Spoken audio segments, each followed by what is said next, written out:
journey through the stories that define the artists playing Bonnaroo. Who are they? What are they? What will you see? The what? Which bands? This year, that matter. Yay. With Brad Steiner and Barry Corder.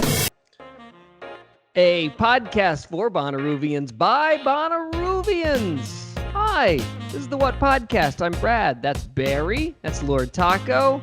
I feel like I haven't seen you guys in forever. What's been happening? You guys look fresh. You look clean. You look... Barry, you look terrific. The hair is on it today. On point. Just got it cut yesterday. Really? Yeah, how you guys been? Anything happened since we last talked? Literally nothing. I haven't really been doing anything. Been pretty quiet. Russ still in the bus.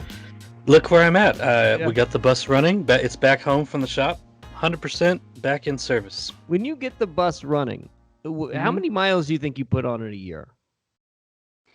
I'd have to look that up. This year, not very many. Last year, not very many. Yeah, but you keep a log of it? Do you like a diary of your bus? I've got a maintenance log. I've got a fuel up log, mileage. You got to keep track of that stuff. Man, it's so organized. You guys, so organized. We got a lot of stuff to talk about today, by the way. Yeah, we do. I'm excited. Are you excited to be back talking? Yeah. Yeah. Well, I know. I know you have some news, and it's. Well, we've got some news to share a little bit later on. We've got some personal podcast information to share, and I think that's probably where we should start. Mr. Barry Corder, you want to explain the Insider Podcast, What Podcast family information we have? Yeah, let's do it. Well, first of all, we're still here. That's amazing. Yeah. Went through a year without a festival, and we still have a podcast. Yeah. It's incredible. Yeah, we fight more often about what in the world we would talk about than we probably talk about anything else. It's literally just fighting. And there's nothing to talk about. What are we supposed to say? Well, let's be clear. Russ and I are all for it. You're the one who says no. And I have to, because you said we don't have anything to talk about, and I have to remind you do fart jokes every day on the radio. So yeah, I mean, your bar is not. If that's what you want the podcast to become, I can very easily make that happen. Oh, I got it. So you have your standards when it comes to the podcast. I like it. Yeah, I try to give you guys my best. I try to give you my absolute best. I mean, I can talk to you about, how upset I am that Ja Rule was giving financial advice on CNBC, because who doesn't want financial advice from the Fire Festival guy? I can talk to you about how, if you need doses to be given to thousands of people in a stadium parking lot, then hire fish fans. I can talk to you about a bunch of stuff, like, for instance, Reddit and GameStop, and how the GameStop nonsense has gotten completely out of control. If you want that kind of stuff, Barry, I can bring that to you, or you can listen to alt923.com each afternoon at 3 o'clock. I think he made his point, Russ. What do you think? Yeah, I think so. Yeah, let's move on. Yeah, so the big news, as some of you guys who listen regularly know, we had some pretty cool T-shirts printed up with the famous Ken Weinstein "Never Not Great" quote, which he told us on this show. Those T-shirts are awesome. We have stickers, we have koozies, and Lord Taco, the Lord of tweeting and communicating online. Did I say online? Right? That's right. Nailed it. I got it right. Created a website for us, and we're going to be selling that stuff. So you guys can. Please go visit shop.thewhatpodcast.com. We've got our shirts, we've got our koozies, and we've got stickers. If you buy a shirt, you get a koozie and you get a sticker. And we're donating a portion of all sales to the Bonnaroo Works Fund. So you'll be directly supporting the podcast. You'll be directly supporting Bonnaroo's charitable acts that they do there. So, and you'll help clean out Barry's garage. Yeah, no kidding. We're selling CDs next after that. You can look behind Barry. So the point is here is if you want to grab some of the gear that we still have, you're more than welcome to. And with all that being said, the reason why we've got more gear to come. We're going to load up the shop with a whole bunch of new merchandise, and not just that, but some of that merchandise is going to be given to all new Patreon levels. That's right. We've got new Patreon levels that we're going to announce in the coming weeks. But first and foremost, let's get some of that 2020 gear moved and cleaned out so that we can give all fresh, new, brilliant, beautiful merchandise. Now, once it's gone, because then we'll have room for a new merch. So get it while you can. That's Gotta true. move some product. Yeah. So the T-shirts about the Never Not Great thing. Just to clarify, we don't think that we're never not great. We're hardly great, but it's Bonnaroo that's never not great. Okay, it's that mentality that's never not great. We're useless half the time. But Bonnaroo, because Ken Weinstein said so, is never not great. And then you add pizza, and you've got a magical combination. That's right. They're great T-shirts. They really they wear well. They're comfortable. They look cool. You'd be the first kid on your block.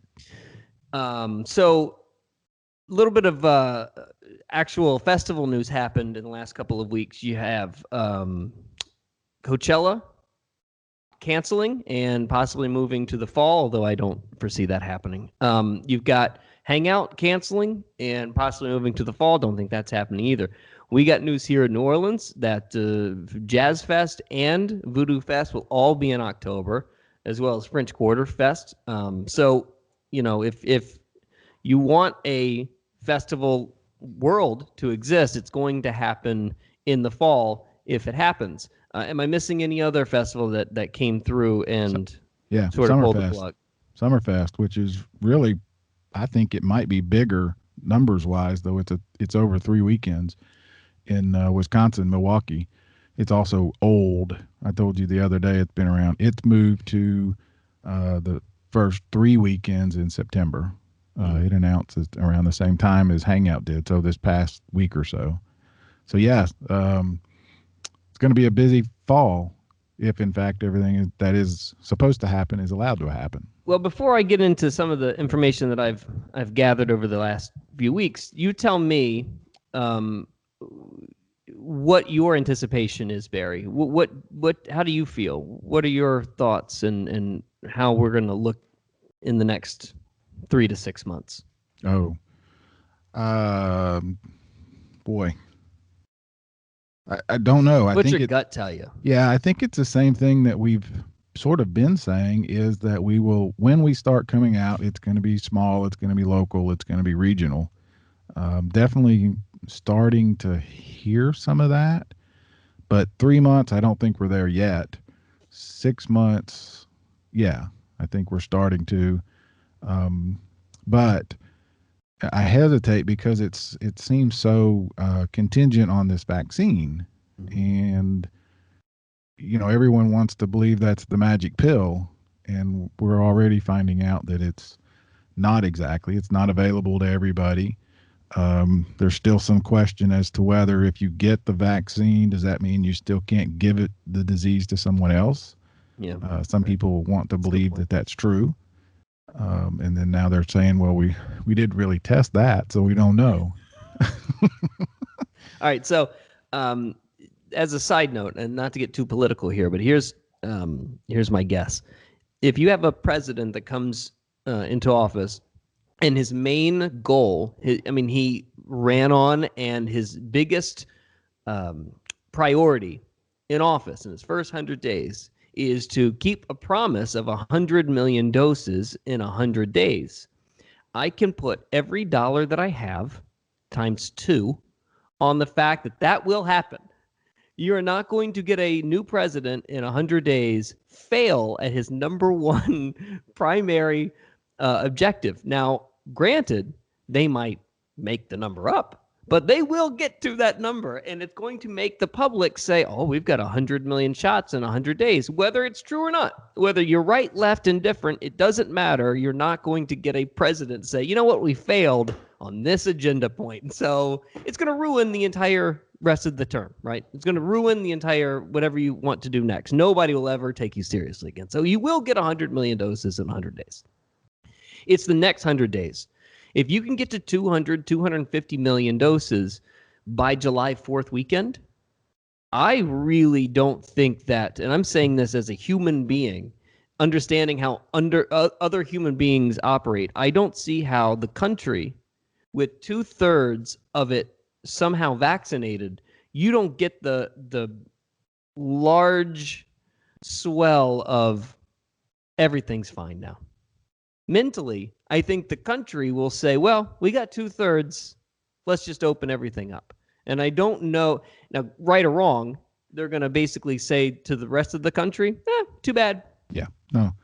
And I totally hate to agree say on that, but I don't think that the country as a whole is going to look at 250 million doses by July 4th or 200 million doses by July 4th and care after that, if that makes sense. Yeah, no, and I agree. And I think that's part of why I hesitate. I mean, I think trying to predict it on February, whatever we want to, this publishes, as to what it will actually look like, I don't know yet. But I know that mentally, I think that is exactly what's going to happen. This many people are going to get the shot and feel like it's time. We saw that over the holidays before the shots. So Right. I definitely agree that that's where people's mindset's going to be. Now, if we backslide, all bets are off. Yeah, I mean, you've got another strain coming. Okay, Right. so enough with the politics and the depressing part of it. Here's where, okay, first off, I think that I'll go with the informed piece that I am going to add my gut feeling to. I do not have this absolutely for sure, but I'm going to take a wild, informed stab at Tame Impala will not be at Bonnaroo. And a band that we have oftentimes speculated on being at Bonnaroo will be there. Mm-hmm. I'll leave it at that. Now, let's just say I'll be happy with the Tame thing. I'm reserving a little bit here because I think that Tame. I know that everybody's going to want to do the festival dates first. The festival dates will be the first thing that come back because they're the biggest payday. You get more money by a mile, especially the mid-tier and up bands, for doing festivals than you do arena shows or club dates. So with that being said, they're going to try and make the first festival dates happen. Secondly, the clubs, everything that I have heard, are wide open come fall. They are operating as if come Labor Day, everything's going to be wide open. I'm talking not even capacity limits. I mean, that might change, but you have room after room after room on sometimes 3 and 4 deep holds for dates after Labor Day. And with that being said, the point that I'm making, and these are major artists that are buying these dates and holding these dates. So the anticipation is that things are going to be a sieve come Labor Day weekend. Now, whether or not that continues, it's all back to Barry's point. Does the vaccine and the political will all change by summer? Now, October, November, December is operating as if things are back to normal. And I hate to say it that way, but that's how they're going to operate. And to the point, the venues would need some sort of cover, some sort of legal cover. They don't know yet. The deals don't necessarily look the same as before, and they don't quite know how that's going to shake out. But as far as their culpability on somebody walking in and getting some sort of sickness from it, it won't be on them. And from everybody that I've heard from, they're not going to require vaccine cards. It's not going to be show us your ID before you walk in. No, you're going to walk in, you're going to see a sign that says, you do this at your own risk, and that's going to be about it. And it's going to what I was saying earlier, the political will / idea of people just not caring anymore because 2/3 of the population has had a vaccine. The rest of the third is going to take the risk if they want to be a part of it. Now, that's for small venues. I'm still not totally sure how that transfers to large scale events yet. Right. Now, you get a 2,000 seat venue, 1,500 seat venue. That's one thing. I don't know if that translates to 80K. I don't. I haven't been able to ascertain if one has to do with the other. And frankly, I don't even know what my gut says about it. But what I do know is the industry / the venues are operating as if come Labor Day weekend, everything is wide open. The holds are 3, sometimes 4 deep. And these are not just middle of the road acts. These are major acts that are, signing up for 3, 4 dates in some cities.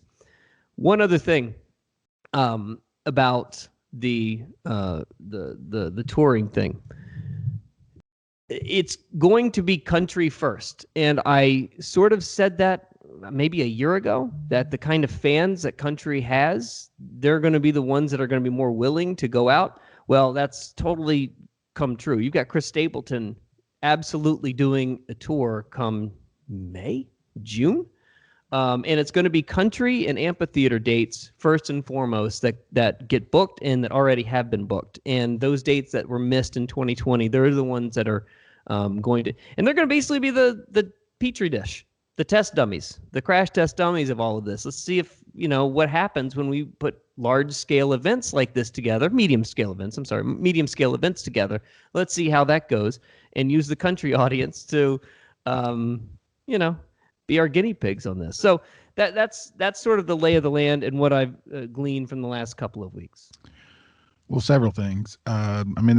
We did say that back start of the summer that it would be the country acts, and we saw that with a lot of the drive-ins.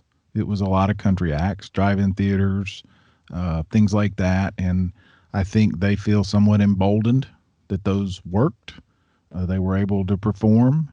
From all I hear, except for a few instances, maybe they were pretty safe. They seem to work. So that makes perfect sense. The one caveat is I'm hearing, and I don't know about you guys, but for a long time you were hearing people say, do you really know anybody that's gotten the disease? And in the last 5 weeks, people aren't saying that anymore. Not only do they know people who have died from it. So that would be the one sort of thing, if that continues, could put a delay, if not a hold, on what you're talking about. Sure. I talked to, after you and I spoke, and you told me this, I called our local theater people over at the Tivoli and Auditorium, which is our 1,700 and 3,700 seat capacity venues. And they're hearing the same thing. Definitely September, October, they're starting to book shows, booking shows beyond that even. They don't, we're a mid-market. So they're, the idea of 3 and 4 holds per date, we don't have that. Right. But what he did tell me, and I found this interesting, is they're very hopeful that because the acts have not toured, which means they're not getting paid, their crew's not been getting paid, all of that down the line, like we talked about since March, that instead of doing 50 days on a tour, they might do 80, which would be good for a Chattanooga. Markets our size. Mm-hmm. And also because of our proximity to Atlanta and Nashville, maybe we'll get some of those shows that want to come out and do a test before they go to New Orleans or New York or whatever. So the point that I took from our conversation, you and me, and my conversation with the Tivoli folks, is that finally there's real talk being had. Real contracts, whether they're in pencil or not, are they're finally looking at it. Now, my question is, they've been doing that all year. I mean, there's a lot of those two venues that I talked about. They didn't take some of the shows off of their online schedules, even for this past summer, just because they didn't want, they wanted to hold out hope. So it sounds like I'm talking out of both sides, and I am, because quite honestly, nobody really knows. That's because we've been working with a moving target for the last, Exactly. 6 to 8 months, and this very well might be another moving target, but it does feel different. The conversation feels different. Exactly. And you've got when you say hold, let me try to explain if you don't know what a hold is. So Barry has a band. He calls insert venue and says, "I want this date." Then Lord Taco calls and says he wants the same date. And then Brad calls and he wants that date too. Barry's 1, Taco's 2, Brad's 3. Well, when Brad gets really serious and wants to start routing things, he's going to challenge Taco. And the venue is going to call Taco and say, well, do you really want it? If you really want it, then we need to see something in writing, because Brad is pushing and he really wants the date. That's when Taco will either bow out and I will become 2, or he'll hold on to his spot thinking that Barry is going to back out. So Taco, based on my pressure, will then pressure Barry and challenge his date if he really wants it. So it's that jockeying for trying to get a certain date so a certain route can work.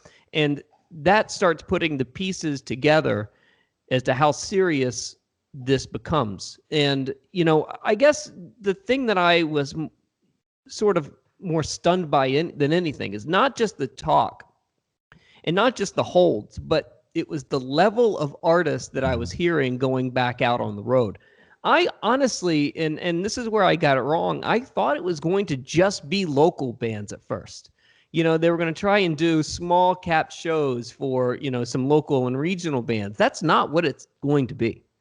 These are major players doing major dates, and I think that's the part that sort of took me by surprise more than anything. Mm-hmm. One in particular in New Orleans, I just can't tell you how big this show is going to be. You've got The Weeknd, who just announced his entire world tour a couple weeks ago, which is absolutely going to happen. I mean, if you get a level like The Weeknd investing this kind of time, energy, resources into putting a tour together, yes, a lot of that work has already been done, but The Weeknd stepping out and saying this is what we're going. That's a big step. So yeah, it's a level of artist that sort of surprised me. Yeah, I mean, in that, yes, and I think also the point about the numbers of shows, like my Nick at the Tivoli told me, was I hadn't thought of that.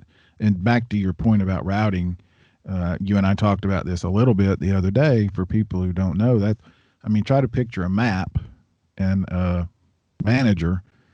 He's looking at a map trying to figure out how he can travel down the highway and do a show every single night within usually 90 minutes of each other. They want to do one in New Orleans and then drive an hour and a half and be ready for the next night. They don't want nights off, and they don't want to drive, 8 hours one way and then come back 7.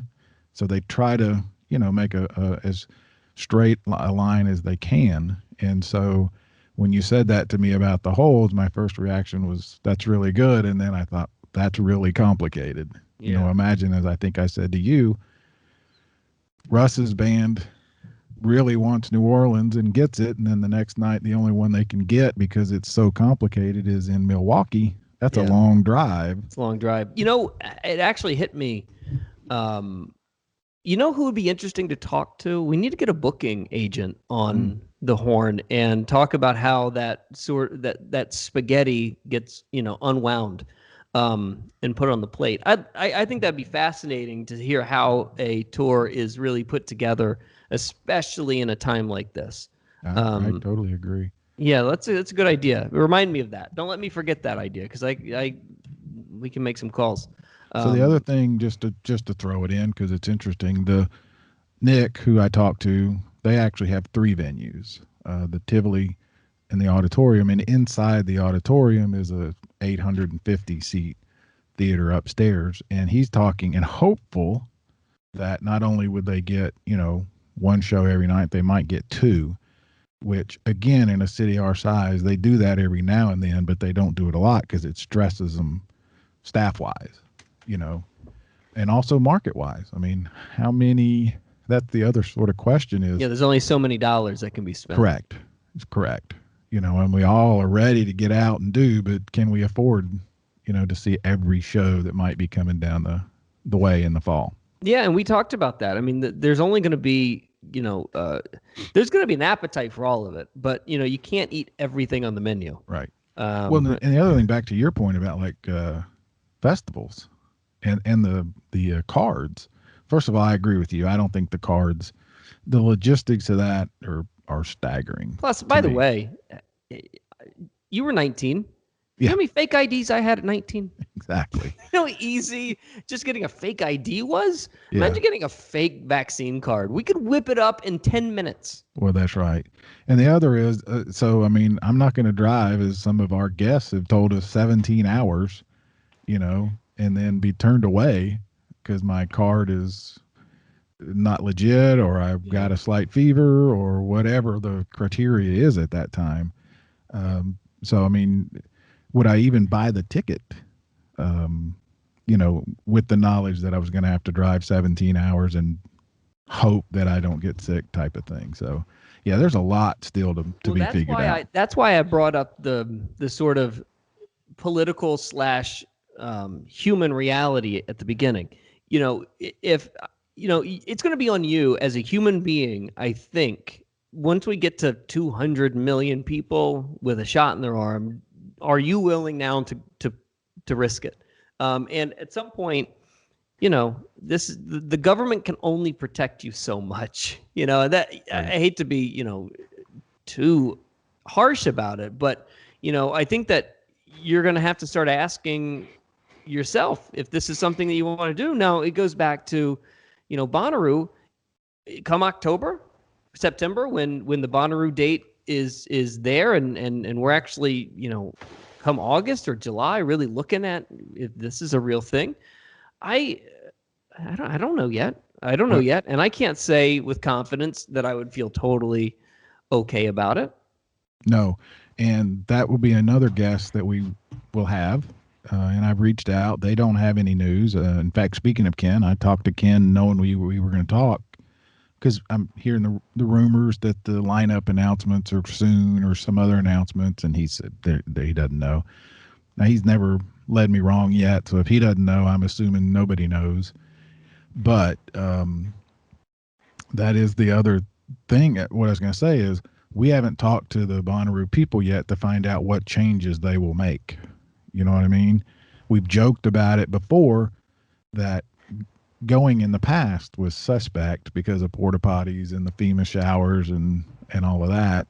Now with this reality, even the people that weren't germaphobes or squeamish or whatever before, I'm going to guess have to at least have it in the back of their mind. So there's that to deal with also. So talk about going out of both sides of your mouth. Follow me for a second here.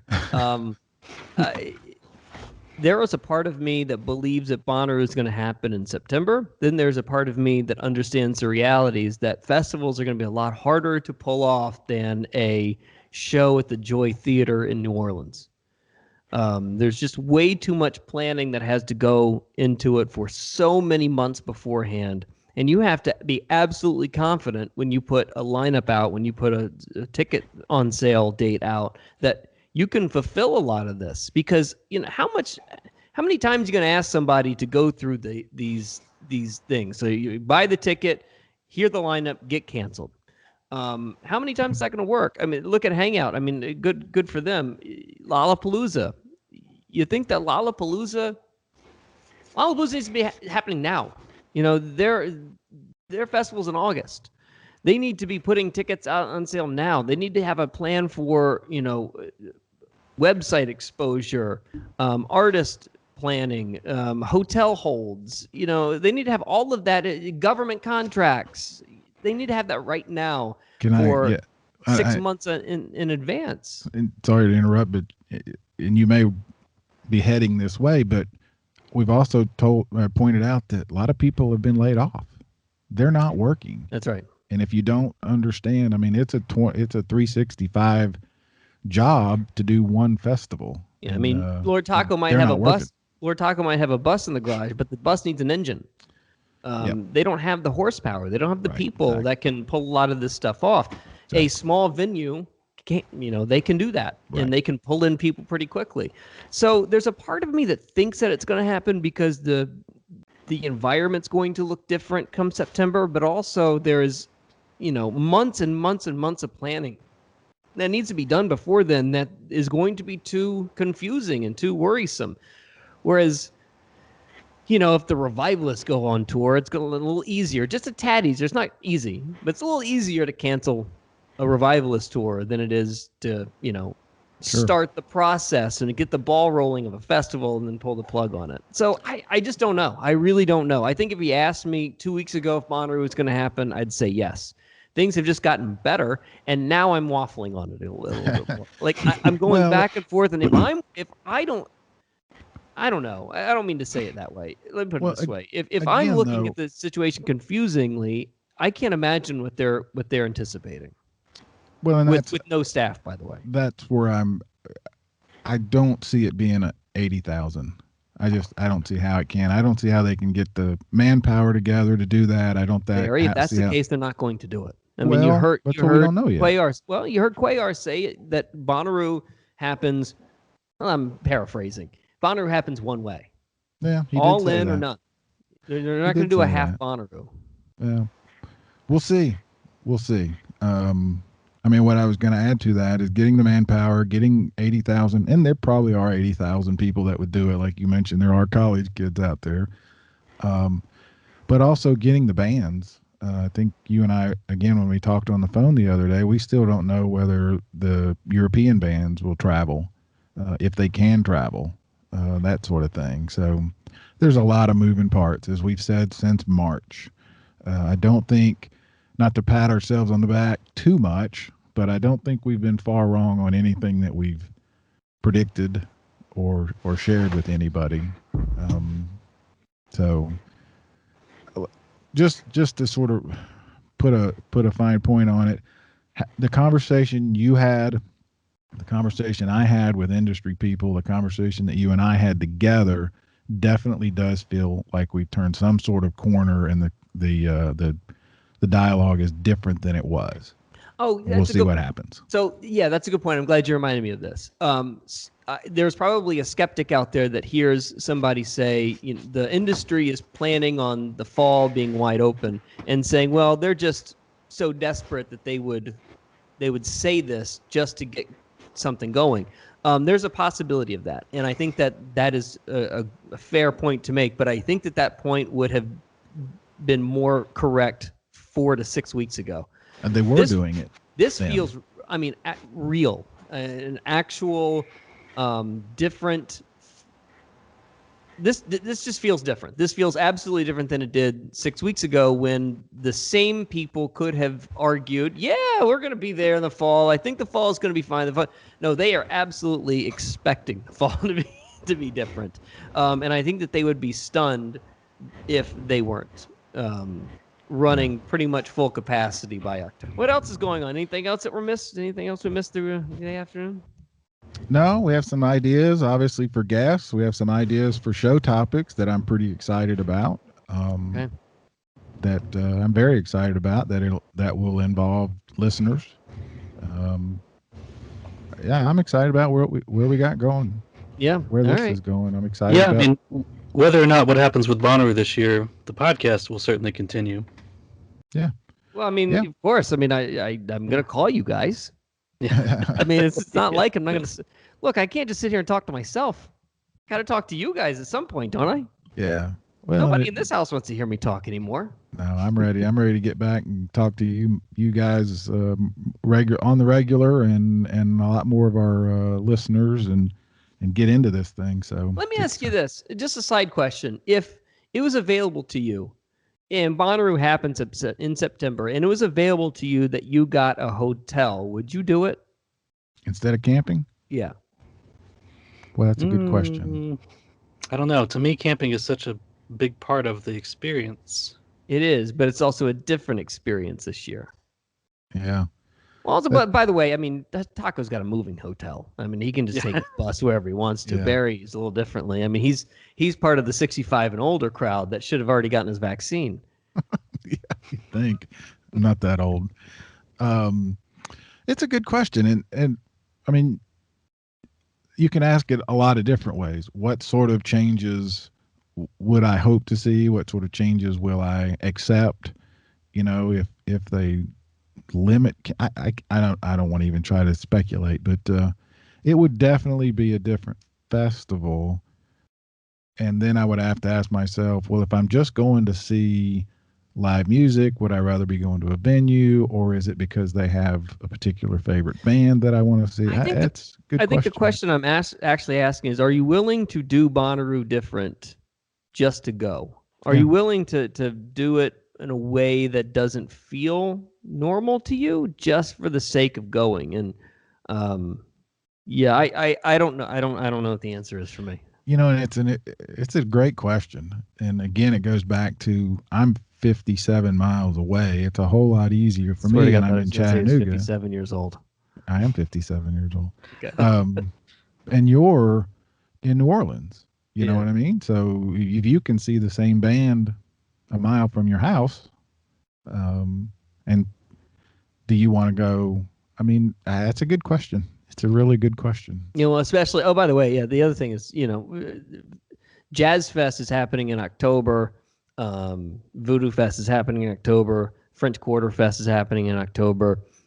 If you think that New Orleans is the only town that is rearranging their schedule for the fall, every other town's doing it too. So, boy, if I've got a packed fall and I've got Bonnaroo in September, what is the appetite of doing all of this at once? By the way, is it true what I think I heard, how they're going to do Mardi Gras?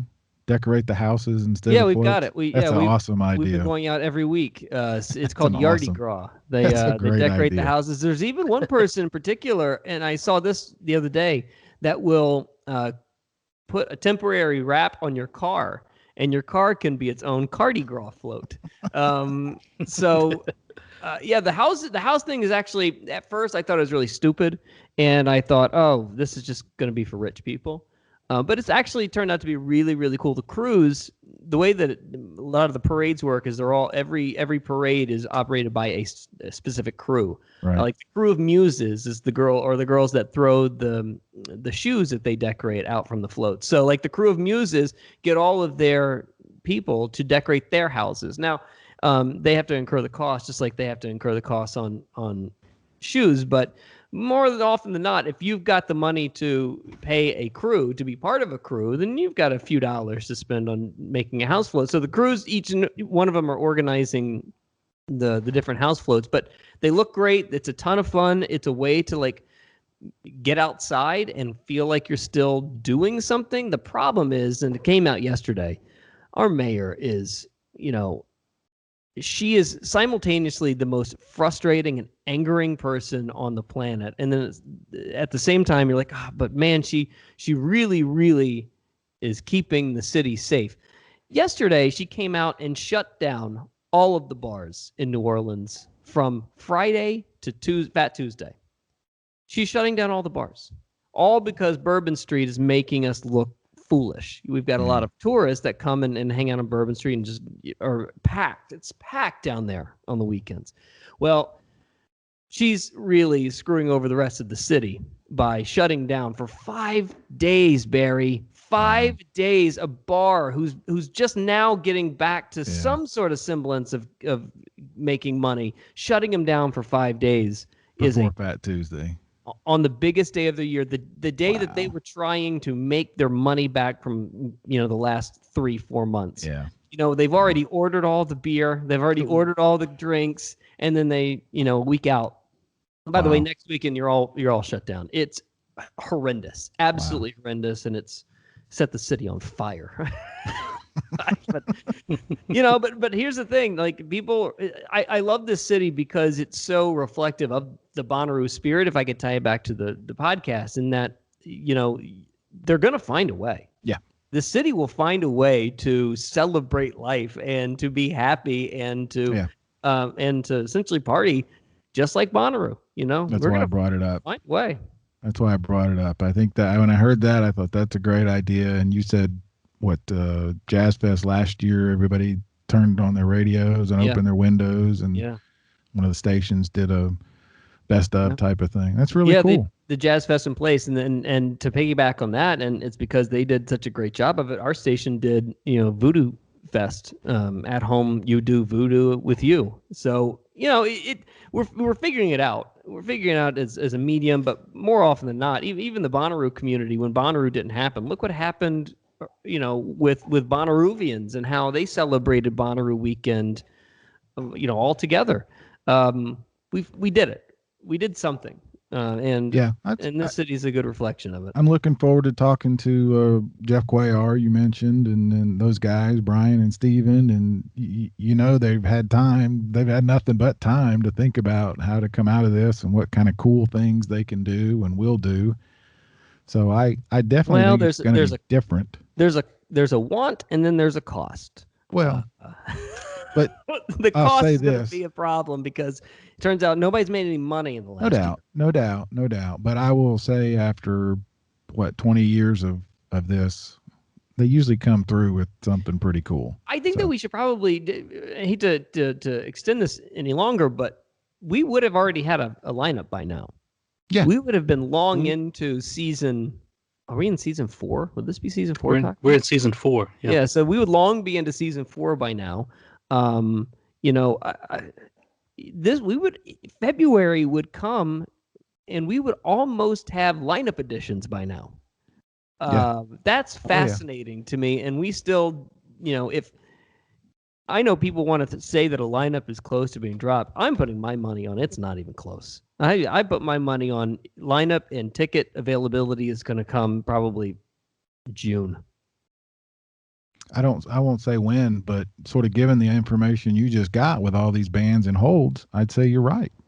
I would say probably a lot of the bands have reached out to Bonnaroo, and they're number one, and then they're trying to look at all the other places they can go from here. But they're doing it with any other festival that's coming up too. Well, that's the thing. I mean, you mentioned Hangout, which they're not going to do, but Summerfest is going to be the same. They're all going to need acts, so it's going. Well, I'll tell you this. Here's what I know. I know that I'll learn more about what the festival landscape looks like over the next probably 5 to 7 days. So when I learn that, I will of course share it with you as soon as I know it. All right, how about that? I'll make you that promise. All right? Cool. All right, Patreon levels. We gonna get those this week too. New Patreon levels. We're gonna figure that out. Yeah, I think we can get that worked out. New gear, new Patreon levels, new website, store.whatpodcast.com. Is that what it is? Or store.thewhatpodcast.com? Shop.thewhatpodcast.com. Oh, shop. Okay. Shop.thewhatpodcast.com. You know what? It turns out I should have been listening. Don't start now. Well, we'll have a link on the screen. We'll have links in the description. We'll tweet it out. Mm-hmm. We'll try to get the word out. And we're going to have a discount code for Patreons. If you want to buy a little extra merch, or if you missed out, you can get a discount on the store. Okay. Good idea. Look at Taco being so... Like running a small business over there in that bus. Trying to make some money. What else are you selling out of there? Dryer doors? What are you selling? Yeah, I probably got some stuff back here. Taco, Barry, and Brad. Thanks for joining us on the What Podcast. We'll talk to you soon. Hey! How y'all feeling? Journey through the stories that define the artists playing Bonnaroo. Who are they? What are they? What will you see? The what? Which bands this year that matter? With Brad Steiner and Barry Corder.